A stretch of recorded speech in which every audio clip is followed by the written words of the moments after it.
군자국의 비밀. 안녕하세요.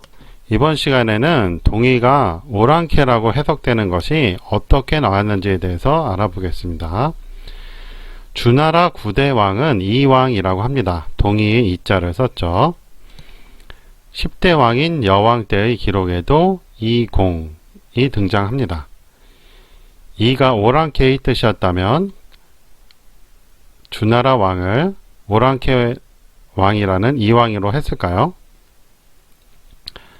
여기 제가 천자국이라고 써놨는데 사실 천자국은 천리가 넘어야 하기 때문에 주나라는 천자국이 아니죠.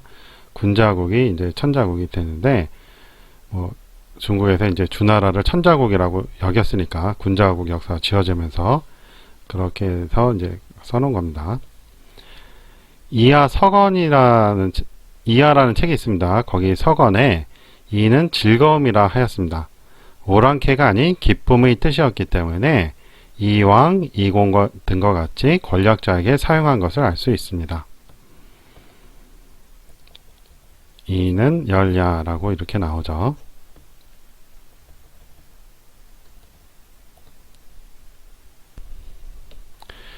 자, 이는 큰 활을 든 사람의 뜻으로 널리 알려졌는데 그에 대한 고고학적인 반론을 보시죠. 소호시 이야기라는 책이 있습니다. 김인희라는 분이 쓴 책이고요. 고고학적인 연구 자료입니다. 이 책 101에서 102 쪽에 이렇게 써 있습니다. 어떤 학자들은 이 자를 큰 대와 활궁으로 풀면서 활 잘 쏘는 민족이라 하는데 다원커우 유적의 경우 뼈로 만든 화살촉은 전체 골기 중 19%이고 리우린 유적의 경우 300개 골기 중 뼈 화살촉은 거의 없다고 한다. 이는 사람의 뜻이다. 곽박의 산해경 주석에도 동의종대 대있냐라고 했다고 합니다. 설문회자 에서 이의 설문회자 주에 보면 이는 화평함이라고 하였고 동방의 사람이라 하였습니다. 오랑캐라는 뜻이 전혀 없죠. 동방 사람이다. 동방지이냐 여기 이렇게 나오죠. 오직 동의만 큰 것을 따른다. 큰 것은 사람이다. 이렇게 나오죠. 유, 동의, 종, 대 있냐. 큰 것은 사람이다. 아까 곽박의 주에 나온다는 게 여기 있는 겁니다. 동의 풍속이 어질다. 어진이는 장수하고 군자 불사지국에 있다. 앞서 우리가 살펴봤을 때 공자가 말하는 구이가 군자 불사지국이었잖아요. 그 군자국이었는데 그 군자국이 동쪽 한반도로 이주를 하면서 이제 구이 대신에 이제 동이라고 이제 불려지게 된 것으로 보입니다. 그 당시 동이는 한반도에 있는 동이보다는 산동반도 쪽에 있는 이를 동이라고 한 경우가 많이 있습니다. 그러니까 시간이 지나면서 이제 그 의미가 점점 변하는 거였죠. 동이 풍속, 이건 했고요. 살펴보니 하늘도 크고 땅도 크고 사람 역시 크다. 이렇게 나오죠. 천대, 지대, 인역대, 대상, 인형 이렇게 나오죠. 대는 사람의 모습의 상형이다. 실제로 대자가 사람이 양팔 벌리고 있는 모습입니다. 크다는 걸 의미하죠. 그래서 이는 전자가 큰 것을 따른다. 즉 하나라와 같고 다르지 않다. 하나라와 같고 다르지 않다. 그러죠.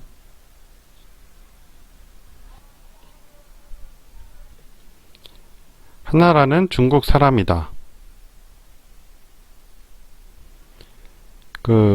우임금이 하나라를 세웠죠. 그리고 지난번 살펴본 사기에도 중국이라는 말이 나오죠. 적현신주라고 하면서 그 이야기가 여기도 나오는 겁니다. 근데 원래 군자국이 원래 이름이 중국이라고 그랬죠. 군자국은 높여서 부른 이름이고 우임금이 순임금을 죽이면서 중국이라는 지위를 가져간 거예요. 역사적으로. 근데 군자국이 있었잖아요. 그러니까 원래 중국인 군자국은 그대로 있었는데 기록상에 이 사람들이 그 우임금이 순임금의 맥을 이었다 이런 식으로 이제 적으면서 중국이란 지위를 이제 가져간 거죠. 그냥 실제로 이제 군자국인 중국은 그대로 있었어요. 계속 있었죠. 그래서 전국시대쯤에 이제 없어지잖아요. 그러니까 역사가 일단 여기서부터 왜곡이 됐다고 보시면 됩니다. 그래서 하나라와 같고 다르지 않다 이런 얘기가 나오는 거예요. 왜냐하면 이 동이가 군자국 사람들이고 이쪽이 중국이기 때문에 이런 말이 나오는 겁니다. 물론 이것은 해석자마다 좀 해석이 좀 틀리긴 해요. 뭐 저는 이렇게 이제 해석을 했습니다. 자, 그 다음에 이는 공평함이다. 군자는 공평하고 평탄한 길이 있으니 복을 내림이 심히 공평하다. 바다에 전하는 이는 이로서 같은 뜻이다. 이게 바꿀 역도 되잖아요. 예, 같은 뜻이다 그런 거예요. 이는 이의 가차이다. 이 역시 훈이 화평함이다. 고로 이는 가차하여 이라 했다. 라고 한 것입니다. 뒤에 말이 좀 어려우니까 자세하게 살펴보겠습니다. 첫 번째, 갑골문에서 이는 대인이 소인을 감싸고 있는 보호하는 모양을 하고 있습니다. 그러니까 설문의 자조의 큰 것은 사람이다 라는 설명을 이제 갑골문에서 볼 수가 있는 것이죠. 갑골문에 보면 이가 여러 형태가 나오는데 그 중에 이런 형태가 있어요. 큰 사람이죠. 그렇죠? 양팔을 벌리고 있는 사람이고 요 옆에 이렇게 옆모습으로 구부리고 있는 것이 갑골문에서 사람 인자로 나와요. 그래서 큰 사람이 사람을 이제 감싸고 있는 그런 모습이 이입니다. 그러니까 갑골문을 봐도 아까 소호시 이야기에서의 고고학적 증거로 봐도 큰 활을 들고 있는 사람이라는 것은 의미가 없다는 얘기죠. 그건 나중에 파자하는 사람들이 그렇게 해석을 한 것이고 어원적으로나 고고학적으로나 아무런 의미가 없다는 거예요. 그거는. 그래서 일반적인 사람들 또는 소인배들을 감쌀 수 있는 대인이 이라는 뜻이라는 거죠. 갑골문에 이런 형태도 나오는데 이런 형태는 이런 사람들이 여럿 있죠. 그러니까 주위 많은 사람들을 이제 포용하는 사람이 대인이다 이거예요. 그것이 이제 동이 이가 됐다는 거죠. 갑골문의 왕은 이렇게 나옵니다. 갑골문의 왕자를 보면 대자가 이제 땅 위에 서 있는 모습 같잖아요. 그런데 어원은 그렇지가 않더라고요. 제가 한자 강의를 따로 한 게 있습니다. 생각한자라고 해서 21번에 왕에 대해서 나와 있거든요. 그거를 보시면 됩니다. 산해경 해외동경에는 동방에 대인국이 있다고 하는데 이와 관련이 있을 수도 있습니다. 이렇게 사람을 포용하는 모습이니까. 대인국이 그 북쪽에 있다. 사람들이 크다. 근데 이게 거인일 수도 있어요. 그건 알 수가 없죠. 현재 상황에서는. 그렇다면 실제로 사람이 큰 거고 이렇게 포용하는 의미로서 이제 대인국이라 했을 수도 있고 그러죠. 대인국하고 군자국은 바로 옆에 있었거든요. 자, 도덕경 25장에는 천지인에 대한 설명이 나오는데 왕역대를 허신이 인역대로 바꾼 것으로 보입니다. 도덕경은 이렇게 나와 있죠. 도는 크며 도대, 하늘도 크며 천대, 땅도 크며 지대, 왕역대, 왕도 역시 크다 했는데 허신은 이거를 인역대로 바꿔놨어요. 대중 4개가 있으니 왕이 그 속에 하나로 들어간다 라고 하였죠. 나중에 천보경 강의도 하겠지만 천보경에 보면 이제 3대 삼합육이라고 보통 끊어 있잖아요. 저는 대삼합육이라고 끊어 있죠. 저는 3대 삼합육이라고 끊어 있습니다. 그 근거가 이제 도덕경의 근거를 하고 있어요. 여기는 4대인데 천보경은 3대로 한 거죠. 그러니까 도대만 빼고 나면 천대, 지대, 인대 해서 3대가 됩니다. 왕은 천명을 받은 사람으로 갑골문의 대화 일자로의 결합으로 나오는데 알고 보니 그게 아니고 도끼를 쥔 모습이더라고요. 그래서 옛날에 이제 도끼를 쥔 사람들이 권력자였거든요. 그래서 권력자의 의미로서 왕이 생겼어요. 왕 위에 제가 있었죠. 그러니까 제와 왕을 구분한 거예요. 근데 이제 다른 글자들이 이렇게 해서 좀 제가 착각을 일으켰었습니다. 그 도끼가 권력자의 신분을 나타내는 상징이라는 것은 소호씨 이야기에 나오고 아까 말씀드린 생각 한자 21 거기에 자세하게 나옵니다.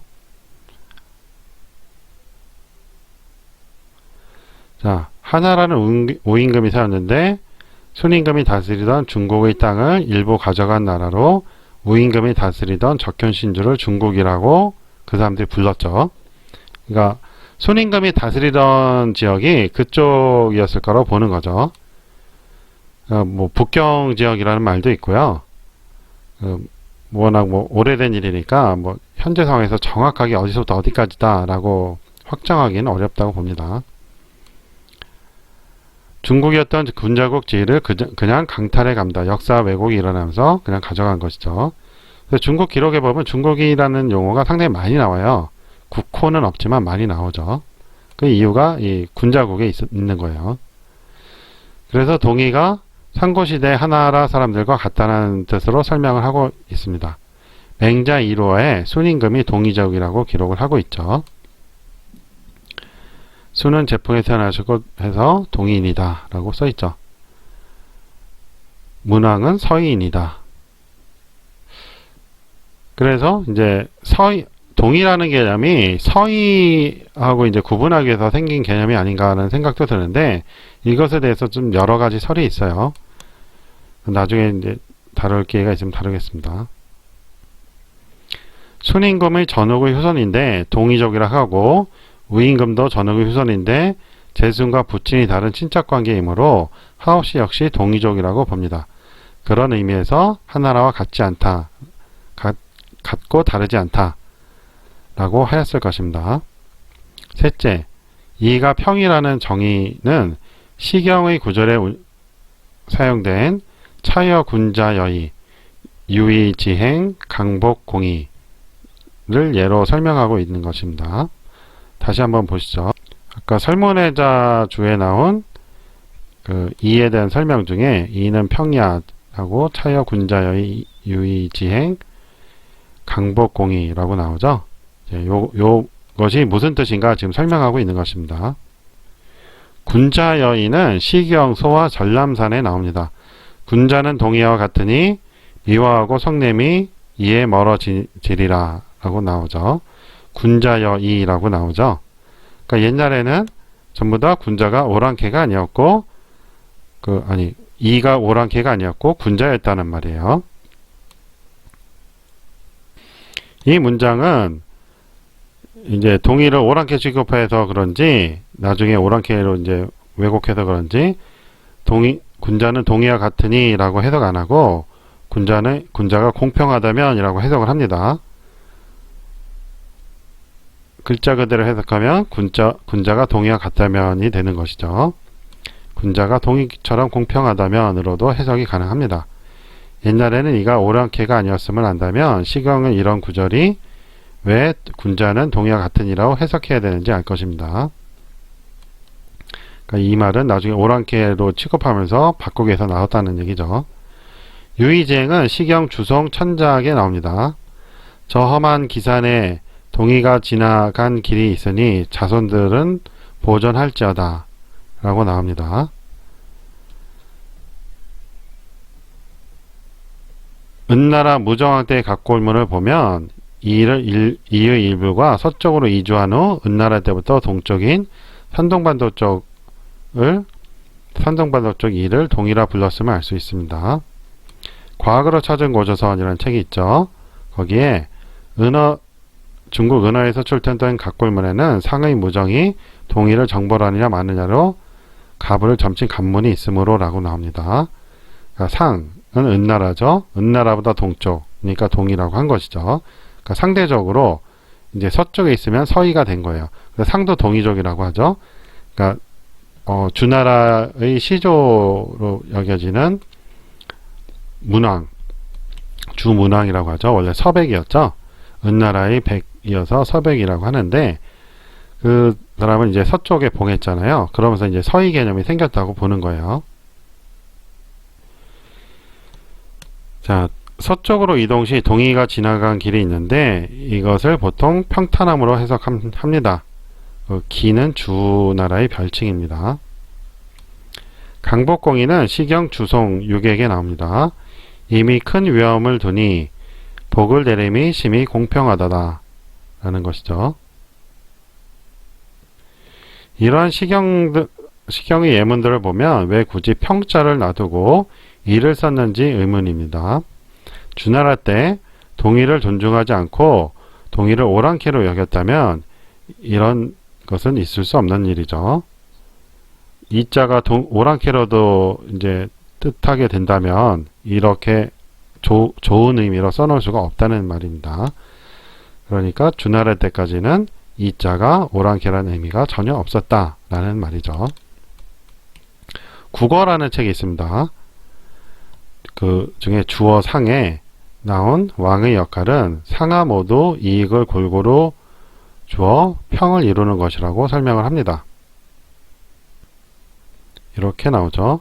무릇 왕인 사람이 마땅히 이익을 이끌어 윗사람과 아랫사람에게 베풀어야 한다는 것은 신과 사람으로 하여금 온갖 물건이 떨어져 얻지 못함이 없게 하는 것입니다. 라고 나오죠. 그러니까 권력자의 역할은 사람들을 가능한 공평하게 베푸는 게 역할이라는 거예요. 어느 한쪽을 몰아주거나 지금처럼 재벌들한테 몰아주거나 아니면 권력자들이 자신들의 욕심을 채우기 위해서 하고 뇌물을 받거나 이런 게 아니란 얘기죠. 회남자 수문에도 비슷한 설명이 나옵니다. 이러한 자료를 보면 왜 군자인 이가 평을 뜻하는지 이해가 됩니다. 읽어볼게요. 또한 옛날에 제왕을 세운 것은 그 욕심을 봉양하기 위함이 아니었다. 성인이 그 지위에 오른 것은 그 몸을 아니라고 즐겁게 하려는 데 있지 않았고 천하를 강함이 약함을 엄허하게 함에 있었다. 대중이 소수에게 폭력을 휘두르고 어리석은 이들에게 사기치고 용맹한 자가 겁 많은 자를 침범하며 지식을 품되 서로 가르치려 하지 않고 재물을 살 때 서로 나누지 않았기에 고로 천자를 세워 통제함으로써 하나 되게 하였다. 정치의 목적이 이거라는 거죠. 회남자라는 책이 상당히 좋은 내용이 많이 있습니다. 내용이 너무 많아서 한 권 다 읽기가 힘든 점이 있긴 하지만 읽어두시면 좋습니다. 자, 네 번째, 역은 이로도 발음되는데 이는 이와 같은 것이라고 하였죠. 다시 볼까요? 여기 나오죠. 이는 이의 가차이다. 그러니까 우리말로 읽으면 똑같으니까 구분이 안 되는데 한자로 보면 다르죠. 이건 동의할 때 이고 이거는 역이면서 이로도 발음되는 것이죠. 요것에 대한 설명입니다. 이가 이라는 설명 속에 숨은 뜻은 복희의 역은 동의에게서 나왔다는 말로도 이해할 수가 있습니다. 그러니까 복희도 동의족이라고 하죠. 이 제왕을 방위에 따라 구분한 게 있어요. 그 중에 이제 복희가 창제로서 동방에 속합니다. 그것만 봐도 진화족들이 복희를 동방 사람으로 생각했다는 걸 알 수가 있죠. 이렇듯 고대 이는 대인 또는 군자의 나라로 표현되고 있고 상고 성인이란 순임금은 동이족이라고 맹자가 말했고 하은주 3대와 진나라까지 동이족에 포함됨에도 한국에서는 동이는 오랑캐로가만 가르치니 어찌된 일인지 궁금합니다. 제가 전에 어떤 논문을 봤는데 한국 사람이 쓴 논문인데 거기 동이는 오랑캐다 뭐 이런 식으로 써놨더라고요. 이런 그 수많은 기록들은 다 제치고 그런 것만 강조를 하니까 얼마나 이제 사대주의에 빠진 사람들이 그러냐 이거죠. 단군 만들어진 신화라는 책이 있습니다. 예, 이렇게 생긴 책이고요. 송호정이라는 분이 썼는데 이분은 이제 그 뭐랄까 뭐 쉽게 말해서 뭐 친일사학자다 뭐 이런 평을 듣는 분이죠. 그 책 내용을 읽어보시면 그 우리가 학교에서 배웠던 그런 주장이 많이 있습니다. 저는 이제 어느 한쪽에 치우치지 않기 위해서 제야사학자라든지 강단사학자 중에서도 고조선을 지지하는 쪽과 반대하는 쪽의 책을 다 인용을 했습니다. 자, 동의는 본래 상대에는 상족을 제외한 산동반도 토착 세력을 말하다가 춘추 말기 이후에는 동의의 독자성이 상실되고 중국 동쪽 지역에 사는 오랑캐를 지칭하는 말로 사용됐다라고 이제 송호정 교수가 이제 이야기를 합니다. 우리는 이제 은나라도 동이족이다라고 생각하는데 이분은 그거마저 이제 제외를 한 거죠. 이제 아마 중국 쪽 역사로 만들기 위해서 그럴 수도 있고 자세한 내용은 이제 저자한테 직접 물어봐야겠죠. 동의는 원래 방위 구분 없이 구의 또는 이였는데 그 은나라 무정왕 때의 갑골문 이외에 상서, 주서, 주관에 동의란 용어가 사용되기 시작합니다. 그러니까 옛날에는 동의가 아니고 그냥 이였고 9종족이 있어서 9족이니까 구의라고 표현했단 말이에요. 그러다가 이제 서쪽으로 가면서 서의하고 구분하면서 동의가 됐다는 거죠. 성왕이 동의를 정벌하자 속신이 와서 할애했다 라는 기록이 상서에 있다 이 말입니다. 구족이 구의로 바뀌고 다시 동의로 바뀌는데 이하 석지의 설명에 구의가 전세계의 구족 또는 구한이 아닌 동의의 의미로 쓰였음을 알 수 있습니다. 이하에 이렇게 나와 있죠. 구의 8적 7용 6만을 사해라 한다. 그러니까 구의가 지금 그 군자국 말하는 동의로 바뀐 거예요. 의미가 여기서. 원래 구의는 구족이었죠. 그게 이제 동의 의미로 바뀌었다 이 말입니다. 군자국이 사라지고 중국으로서 지위를 이룬 후 구의 또는 대인이란 이에서 동의로 한정되어 불리게 된 후 서서히 진화족들에게 군자불사지국이라는 존경의 대성에서 멀어지며 한나라 이후 변방의 오랑캐로 변한 것으로 보입니다. 그러니까 오랑캐라는 뜻이 쓰인 거는 예전부터 그랬던 게 아니고 한나라 이후 이제 중국하고 이제 전쟁을 많이 하잖아요. 수나라, 당나라 좀 많이 하죠. 그러면서 이제 서로 싸우다 보니까 그 존경의 의미가 없어지고 오랑캐로 이제 변했다 이 말이죠. 우리 고대사라는 책 121쪽에 이렇게 나옵니다. 중국이 통일된 후 동의에 대한 개념은 달라졌다.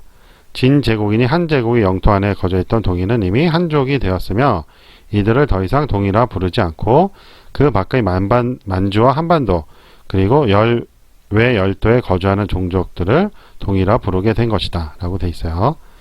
그러니까 그 전에는 그 산동반도 지역에 있던 사람들을 다 동의라고 했는데 이제 통일이 되면서 그것마저 중국화되고 그 밖에 만주와 한반도 지역을 동의라고 했다고 하는 것이죠.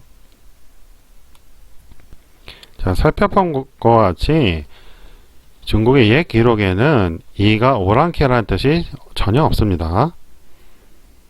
그래서 동의를 오랑캐라고 하는 말을 제가 학교 다닐 때도 많이 들었거든요. 선생님들한테. 그런 자학적인 해석은 이제는 그만둬야 될 때가 아닌가 합니다. 그렇게 오랑캐라면 군자국이라고 칭송할 수가 없죠. 군자 불사지국. 군자가 죽지 않는 나라라는 거는 그게 끊임없이 군자들이 나타난다는 얘기잖아요. 한 사람이 군자라는 사람이 뭐 수명이 평생 간다 이런 얘기가 아니고 대를 이어서 계속 군자들이 나오는 나라다 이런 얘기죠. 그게 역사가 2000년이 갔잖아요. 군자국이. 자, 오늘 강의는 여기서 마치고요. 다음 시간에 다른 주제로 찾아뵙겠습니다.